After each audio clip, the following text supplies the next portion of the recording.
اگر کسی کو عید کی نماز نہ مل سکے، رش میں پھنس گئے یا بیماری کی وجہ سے عیدگاہ نہ جا سکے، تو اسے 2 رکعت تنہا ادا کر لینی چاہیے. جیسے اگر آپ لوگوں کو کوئی لے جانے والا نہیں یا کوئی بھی ایسا مسئلہ ہے تو گھر میں آپ 2 نفل پڑھ لیں. نماز عید کے لیے خواتین کو بھی عیدگاہ میں جانا چاہیے.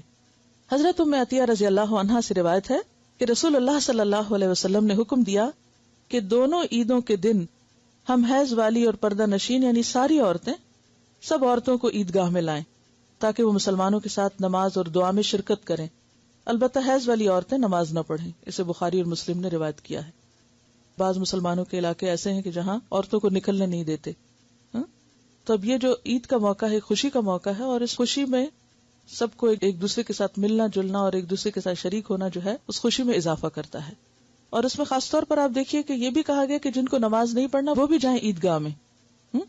کس لیے؟ تاکہ دعا میں شریک ہوں، اس خیر میں شریک ہوں، یعنی عورتیں بھی محروم نہ رہیں. نماز عید سے پہلے یا بعد کوئی نفل یا سنت نماز نہیں. حضرت عبداللہ بن عباس رضی اللہ عنہ فرماتے ہیں کہ نبی اکرم صلی اللہ علیہ وسلم عید الاضحیٰ یا عید الفطر کے روز گھر سے نکلے، نماز عید ادا فرمائی اور اس سے پہلے یا بعد کوئی نماز نہیں پڑھی.